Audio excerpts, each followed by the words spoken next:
My name is Brendan Ferreira from Wicked Love, and you're listening to the Brutally Delicious podcast. Woo! One, two, three, four. The Brutally Delicious Podcast. The Brutally Delicious Podcast. The Brutally Delicious Podcast. The Brutally Delicious Podcast. And we'll be rolling. Ooh, I am a mess. Oh my god. Where are you guys located? Charleston, South Carolina. Oh, okay, so you're in the same time zone. I'm up in Richmond. Oh, okay, yeah, cool. Yeah, so you're not far. Are you getting cold weather, or is it nice still there? Yeah, it's man, it's so weird here in Charleston, man. One day it'll be 80 degrees, the next day it'll be fucking 53. Yeah. It's I mean, I'm from Vermont, so it's like Oh, not bad.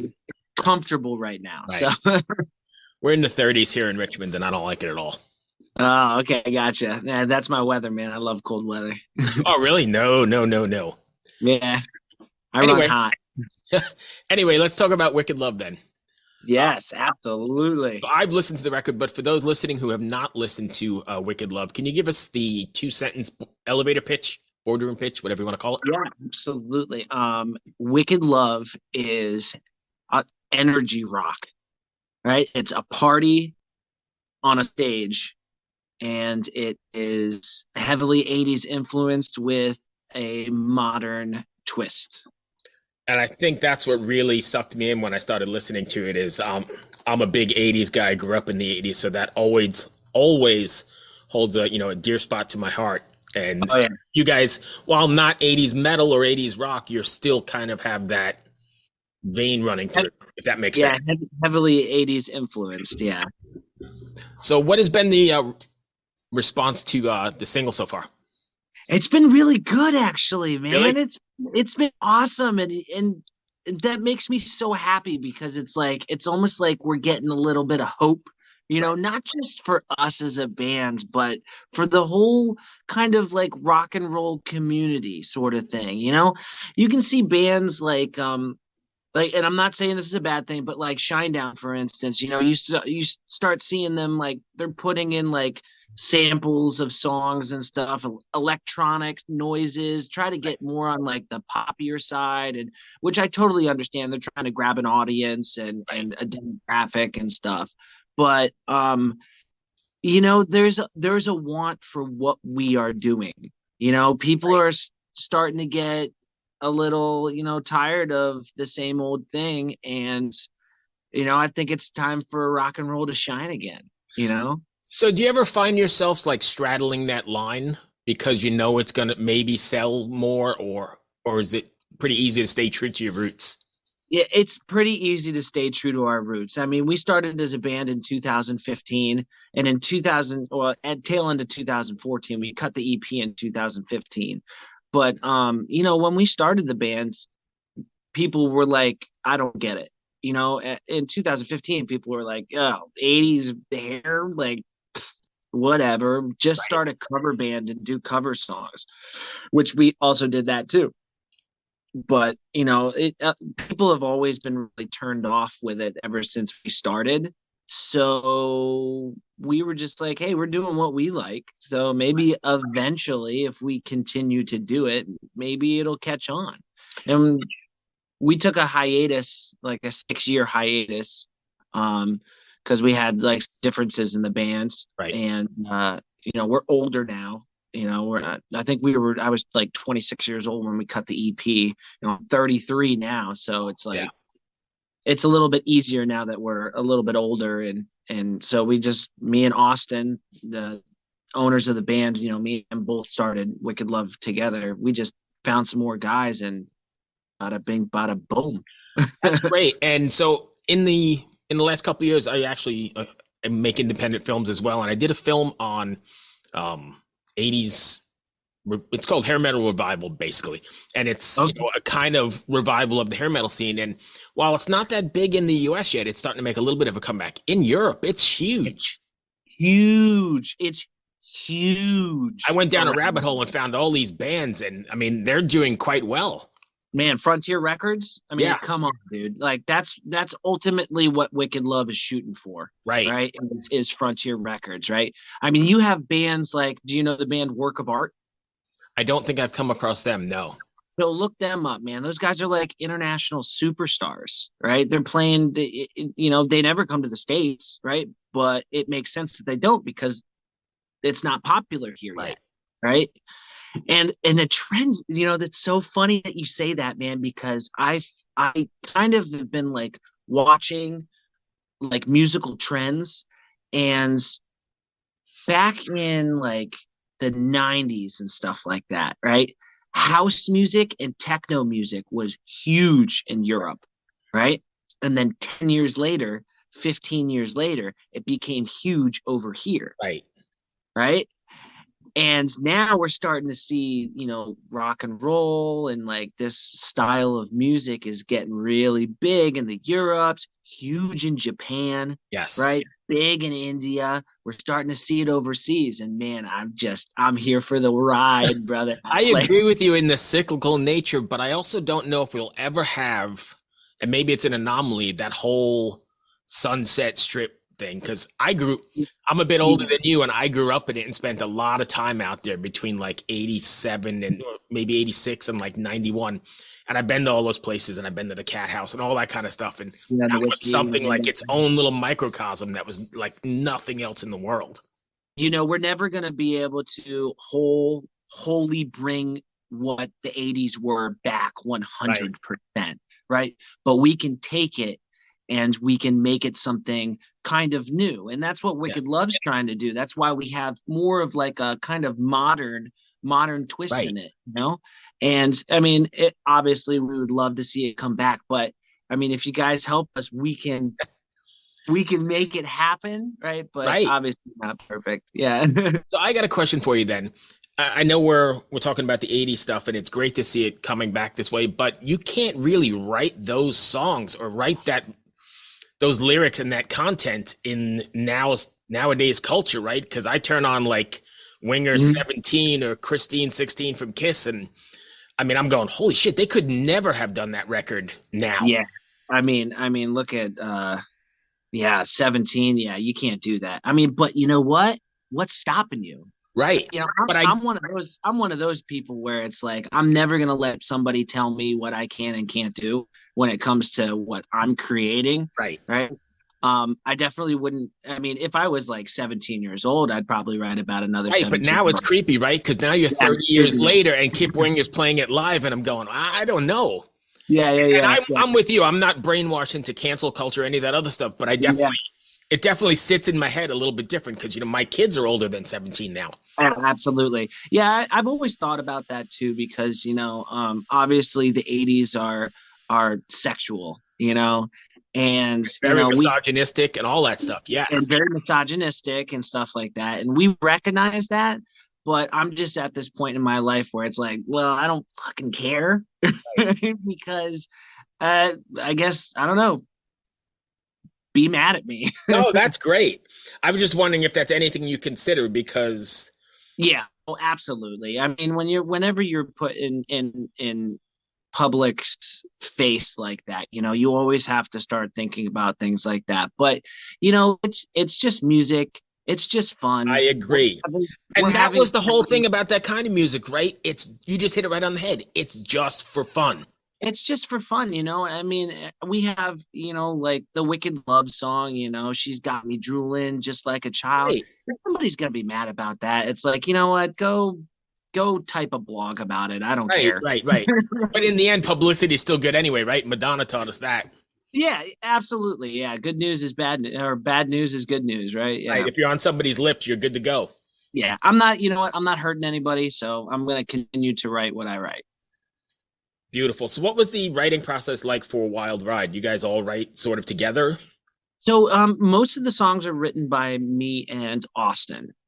He does mostly all, and obviously, we'll bring the song to the guy, and then the drummer comes up with his part, and then the bass player comes up with his part. So, yeah, everybody's writing their own parts. When it comes to lyrics and melodies, it's mostly me. Uh, when we did the EP, it was all pretty much me with the lyrics and the melody. But the new stuff that we're writing now, I'm starting to get everybody's inputs into it, and like, hey, instead of doing this, maybe try this note right here, or maybe we should, half step up, we'll step down. And so it's with the group of guys that we have now, we've got veteran musicians, Right. that are really good at, we're all good at working together and meshing together, so yeah. What's the plan? Are you guys planning on taking this out on the road then? Oh my God, absolutely, please. Like, yeah. Charleston's one of those towns where it's a very touristy town. But it's very musical too, though, right? Well, it's very musical, but musical in the sense of you have a lot of guys that are one-man bands, playing in a restaurant with an acoustic guitar, on loops, Right. and doing covers. And cover bands are huge in this town because the tourists come, they want to hear Bar some crowd, music, right. have fun, bar crowd and stuff like that. But when it comes to original music, man, this place is this. Oh man, I hope the Charleston community doesn't hate me, but I feel like Charleston is the place where original music comes to die. But Charleston isn't the only one that has that. There's towns all over America where you have, guys and writing original music, but just nobody wants to listen. They just want to be like, man, throw on the jukebox. I want to hear that. Right. And maybe someday we'll get past that. Maybe someday everybody will support more. And I understand, the covers is where it gets where you get the money. Right. And then also it's like you're filling out a 3-hour time, right, instead of a 90-minute or 45-minute set. Yeah, exactly. Right. And then it just, the politics of it, you've got a sound guy that doesn't really know what he's doing, and he doesn't want to have to mix soundboard for 4 different bands. Right. He just wants to do one guy, and then, okay, you're set. Right. For 3 hours. Good to go. Yep. Oh, I get all that. Yeah. I mean, it's tough. So we definitely want to get out, right? We 100% want to. It's, we're new at trying to venture out of town. So we're still researching and trying to figure out how we can just. And the game has changed. Yeah, 100%. You don't have to come up with a press package and walk into a bar and say, hey, here's my stuff, here's my CD, right. Here's a description of the band, like back in the 80s and stuff like that. It's like it should be easier, but because of the time slot and because of what I just told you, it's so much more difficult. Yeah. So what do you guys have planned then between now and I guess the holidays or the rest of the year? Yeah, so we have a show coming up on December 2nd, with the Lonely Ones in Charleston. Oh, a great band. I've had them on the show before. Yeah. Some awesome guys. I watched a couple of interviews with them. They sound really, really cool. I can't wait to meet them. I haven't met them before. Yeah. I can't wait to share the stage. It'll be awesome. Can't wait to have a couple beers with them. Yeah. And then December 3rd, the next day, we have another show with Ron Keel. Oh, yeah. Yep. And that's like a benefit Toys for Tots show at the Honky Tonk Saloon here in Ladson, South Carolina. And then after that, we are done with shows and we are jumping in the studio on February 2023. So we're going to write songs from December to February because we're going to try and track out 10 more songs. Right. And then release them on a monthly or 6-week basis or whatever throughout 2023. So right. That's the new business model anyway. So that's yeah. I mean, we live in a TikTok world. People's attention spans aren't as long as they. Right. So I'm glad you mentioned that. Before I let you go and we go any further, I've got this little game I want to play with you. We do it with everybody. I'm going to show you a picture. I just need you to tell me what's going on in the picture and what happens next. Oh, this is going to be so much fun. Oh, we'll just keep it short, just, like a minute or two just for the TikTok generation. So let me figure it out. Okay, screen. Perfect. You should see it now. What's going on there? Hold up. Okay. We've got someone cutting open somebody. There's is that a gun right there? It's cutting open. There's another dude looking with like, is that a flashlight? And man, this guy with a milk mustache. Obviously they're gonna open that dude up. I don't know. Maybe it's like I don't want to say autopsy because that's like something that everybody else would say. I'm gonna say vampires. They just killed a vampire and they are opening them up to see what's inside. And who's the creepy kid in front then? Creepy kid just had a glass of milk and he literally was just like hanging out in his father's mortuary and he just like is there. That's a beautiful analogy. So what's going to happen next then? Next frame. Okay, next frame is for some reason I feel like in the next frame that kid's face is going to turn into a skull. And the small alien baby from the movie Alien is going to burst out of that dude's chest. Once they cut him open? Yep. Sweet. So the gun, you think he's holding them hostage, or is that just there as a prop? Oh my God, that's a good idea. Like, yeah. Oh, yeah. I don't mean to put thoughts in your head. I'm just wondering myself. So I don't think there's right or wrong. Yeah. I'm not going to say that it's a prop. I'm going to say that they just got done killing this guy because he's obviously a bad dude. So perfect. Well, I hope that wasn't too bad. In the TikTok generation, that's going to be, we do these little shorts in between, regular interviews. They do super well because people love silly, ridiculous short stuff. So yeah. Right. Exactly. So if fans want to find Wicked Love, can you drop your socials and tell us where to find you? You can find us at wickedlovemusic.com, right? And that has a link to all of our socials. It'll bring you right to Spotify. It'll bring you right to our Instagram, right to our Facebook. I think we have our YouTube on there as well. Any fairly active? So we're fairly active with Facebook and Instagram. Right. We still need to get active on YouTube. There's too many. Right. Yeah, I think there's a lyric video. I'm trying to like do the whole TikTok thing, and I'm getting there. It's a little tough. I can't. Yeah, it's dicey for sure. I'm a little because I'm so old. Yeah. Yeah. I think once I get past that feeling where I'm like, oh, I'm 33 years old. Look at me on TikTok. Right. Once I get past that, then I'll be okay. Sometimes I feel creepy though. I know, I do too. Isn't that weird? Oh, right. God. Like a guy that sings 80s hair metal has morals. Right. I'm listening to She's Only 17 and I feel creepy looking at TikTok. So it doesn't make sense in my head, but yeah, I mean, it is. Yeah, exactly. You had to be there. You had to be there. Right. Thank you, my friend. I hope that wasn't too bad. No, it wasn't at all, brother. Sorry for being late. Happy Thanksgiving. It's all good. Happy Thanksgiving. Take care of your family and God bless. You do the same. Take care. Bye. All right, take care. Bye. Ever wonder what a punch from Elton John feels like? Or how you'd cope with having turned down the chance to be in Nirvana? Or what signal Keith Richards gives when he wants you to get the hell out of his hotel room? Fans of Too Much Effing Perspective don't have to wonder, because they've heard these exact stories and a jillion others on our podcast. I'm Alex Hoffman, former tour manager for Radiohead. And I'm musician and comedy writer Alan Keller. On the TMEP show, we get guests like Nancy Wilson from Heart, Jeremiah Freites from the Lumineers, and Modern Family's Julie Bowen to tell us things they may have only shared with their therapist, clergy, or a TMZ stringer. So join us on Too Much Effing Perspective. That's EFFING Perspective.